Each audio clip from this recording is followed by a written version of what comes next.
Welcome to exam सहपाठी। संघ की विधायिका के आज इस वीडियो में संघ की विधायी शक्तियों के बारे में हम लोग बात करेंगे।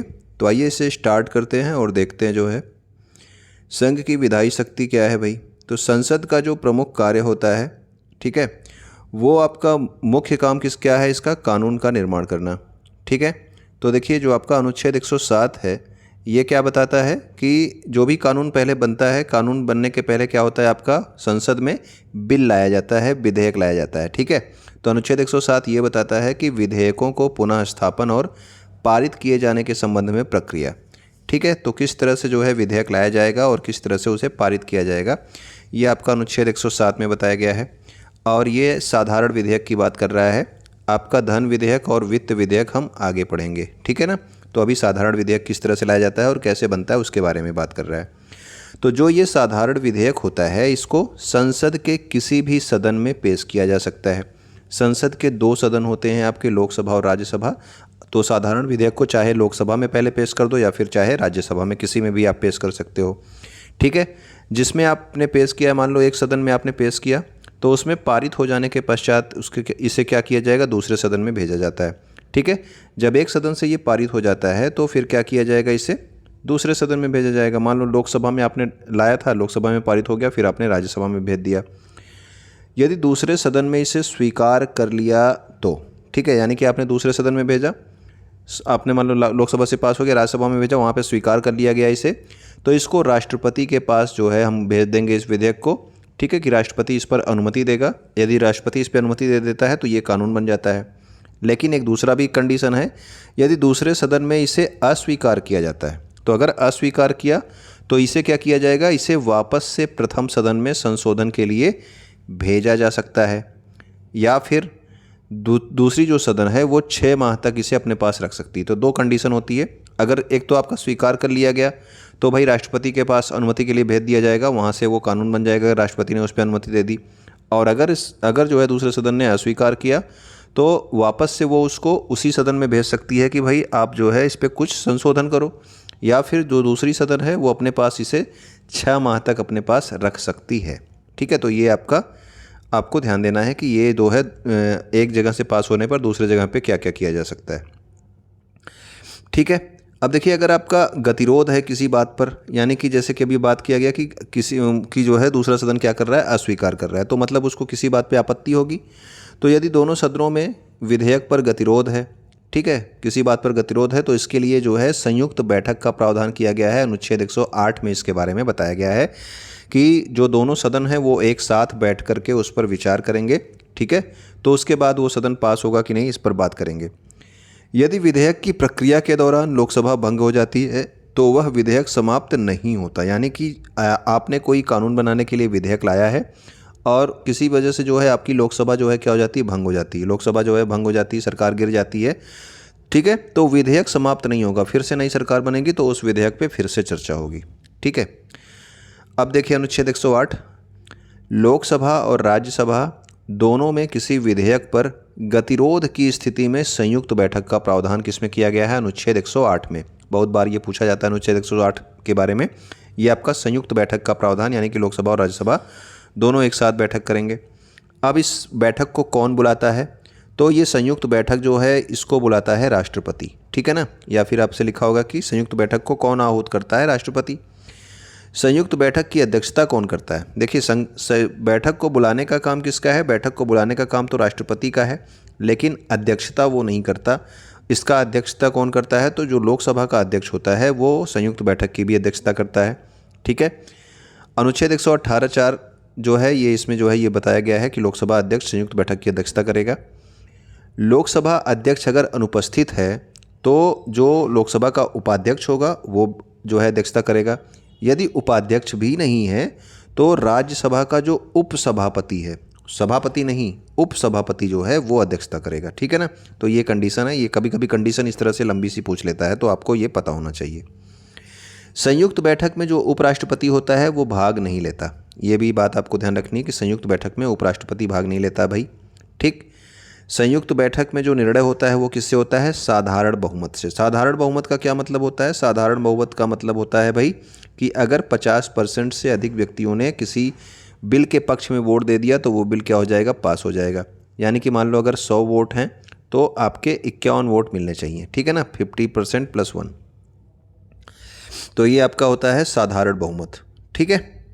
अब देखिए यहाँ पे कुछ और पॉइंट्स हैं कि जैसे कि आपका संयुक्त अधिवेशन केवल साधारण विधेयक या फिर वित्त विधेयक के संबंध में ही बुलाया जा सकता है। ये बात आपको ध्यान रखनी है कि जो आपका संयुक्त अधिवेशन होता है, यानी कि संयुक्त अधिवेशन कब होगा, संसद के दोनों सदनों में किसी बात पर उस बिल को लेकर के गतिरोध होगा, तभी संयुक्त अधिवेशन बुलाया जाता है। तो ये साधारण विधेयक और वित्त विधेयक के संबंध में ही बुलाया जा सकता है। जो आपका धन विधेयक है इसके संबंध में जो है संयुक्त बैठक नहीं बुलाई जाती है, ठीक है। आगे देखिए भाई, 1961 में जो है दहेज निषेध विधेयक के संबंध में पहली बार संयुक्त बैठक बुलाया गया था। तो ये भी क्वेश्चन आपसे पूछा गया है कि पहली बार संयुक्त बैठक कब बुलाया गया। तो 1961 में जो आपका दहेज निषेध विधेयक आया था, ठीक है ना, कानून बनने के लिए, उसके लिए पहली बार संयुक्त बैठक बुलाई गई थी, ठीक है। बैठक कौन बुलाता है ये आप कमेंट करेंगे, और बैठक की अध्यक्षता कौन करता है ये आप कमेंट बॉक्स में इसके इन दोनों प्रश्नों के आंसर आप लिख दो, ठीक है। अनुच्छेद 109 क्या करता है, तो ये धन विधेयक के संबंध में विशेष प्रक्रिया की बात करता है। अभी जब हम लोग ऊपर जो देख रहे थे ना वो आपका साधारण विधेयक के बारे में था। अब देखिए अनुच्छेद 109 में धन विधेयक के संबंध में क्या प्रक्रिया है, ये प्रक्रिया की बात कर रहा है, ठीक है। अनुच्छेद 110 में जो है आपके धन विधेयक की परिभाषा दी गई है, लेकिन अनुच्छेद 109 क्या बताया जाता है अनुच्छेद 109 में कि धन विधेयक के संबंध में क्या प्रक्रिया है। राष्ट्रपति की पूर्व अनुमति से धन विधेयक को सबसे पहले जो है लोकसभा में लाया जाता है, ठीक है। अब देखिए जो आपका साधारण विधेयक था, हमने बात की थी वहाँ पे कि किसी भी जो है सदन में लाया जा सकता है, चाहे लोकसभा में चाहे राज्यसभा में, लेकिन जो धन विधेयक होता है ये केवल लोकसभा में सबसे पहले लाया जाएगा, ठीक है। सबसे पहले लोकसभा में ही लाया जाएगा और राष्ट्रपति की पूर्व अनुमति से।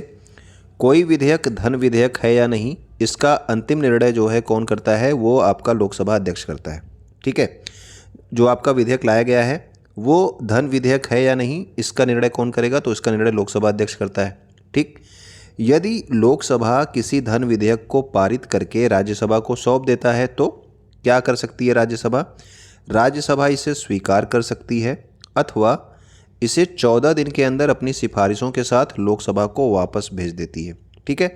यानी कि धन विधेयक को जो आपका लोकसभा है अपने पास केवल 14 दिन तक रख सकती है, ठीक है। या तो इसे स्वीकार कर ले या फिर जो है अगर स्वीकार नहीं कर रही है तो कुछ सिफारिशों के साथ कि भाई इसमें ये बदलाव आप कर दो, इसके साथ लोकसभा को ये वापस कर सकती है। लेकिन जो लोकसभा है वो धन विधेयक पर राज्यसभा की सिफारिश या फिर संशोधन को मानने के लिए बाध्य नहीं है। यानी कि पूरी अथॉरिटी किसके पास होती है, लोकसभा के पास ही होती है धन विधेयक के संबंध में, ठीक है। तो ज़रूरी नहीं है कि जो राज्यसभा ने कहा कि भाई ये बदलाव कर दो वो बदलाव करे ही, उसके लिए वो बाध्य नहीं है। यदि राज्यसभा इसे 14 दिनों में वापस नहीं करती तो इसे स्वतः पारित मान लिया जाता है, ठीक है ना। यानी कि जो है राज्यसभा की कोई वैल्यू इस धन विधेयक के संबंध में नहीं होती है। अगर 14 दिनों में ये अपनी सिफारिशों के साथ वापस नहीं भी करेगी तब भी इसे क्या मान लिया जाएगा कि ये भाई आपका पारित हो गया, और अनुमति के लिए फिर इसे धन विधेयक को किसके पास, राष्ट्रपति के पास भेज दिया जाता है, ठीक है।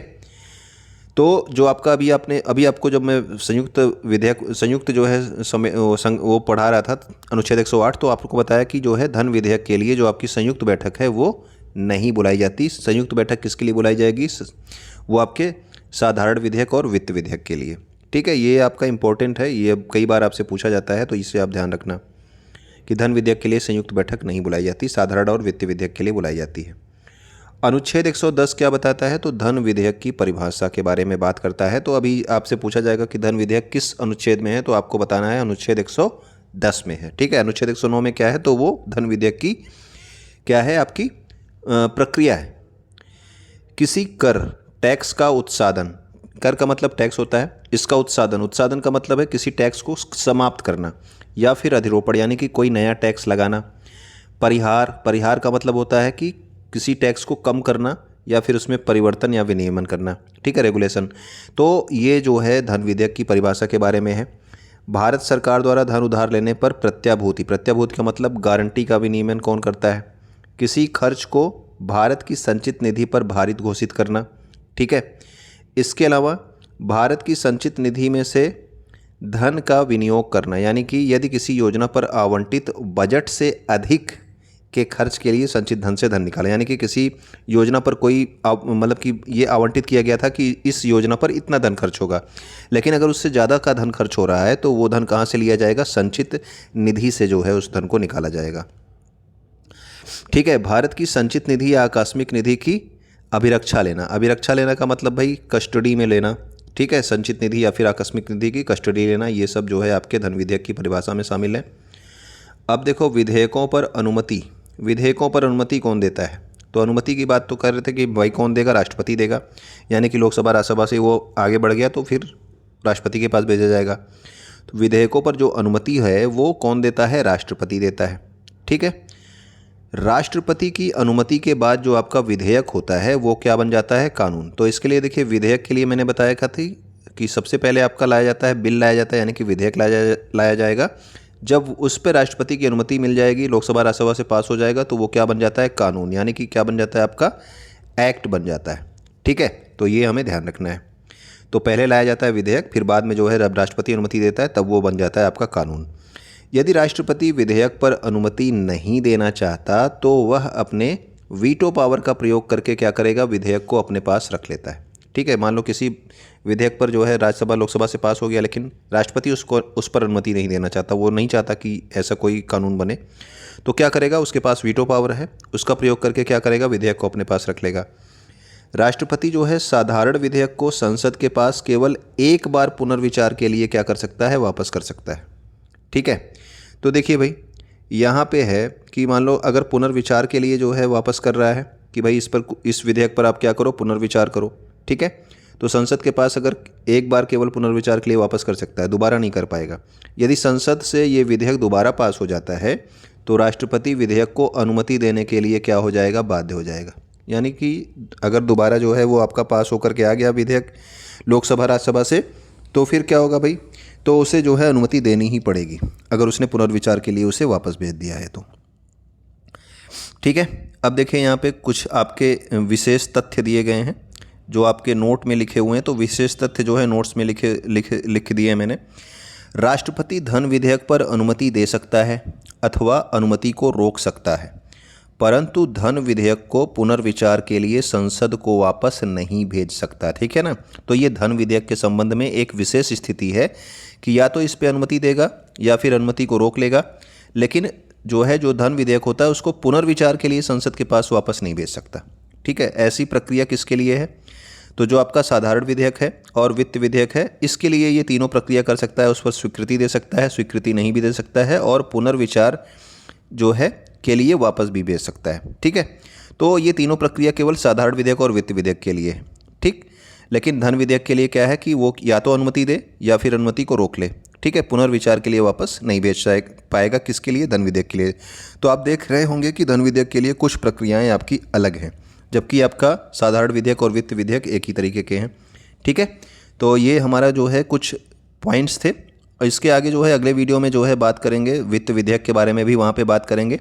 ठीक है, तो वो वाला वीडियो भी आप देखना, और वीडियो अगर आपको पसंद आया होगा तो लाइक ज़रूर करना, और कमेंट करके आप बताना कि क्या इसमें जो चीज़ें बताई गई वो आपको समझ में आई। ठीक है, कमेंट आप लोग ज़रूर किया कीजिए। अगर आप वीडियो यहाँ तक देख रहे हो तो चैनल को सब्सक्राइब कर लेना। इसके अलावा आप शेयर कर देना अपने दोस्तों तक अगर ये वीडियो आपको कुछ भी फ्रूटफुल लगा हो तो। वीडियो देखने के लिए आपका बहुत बहुत धन्यवाद।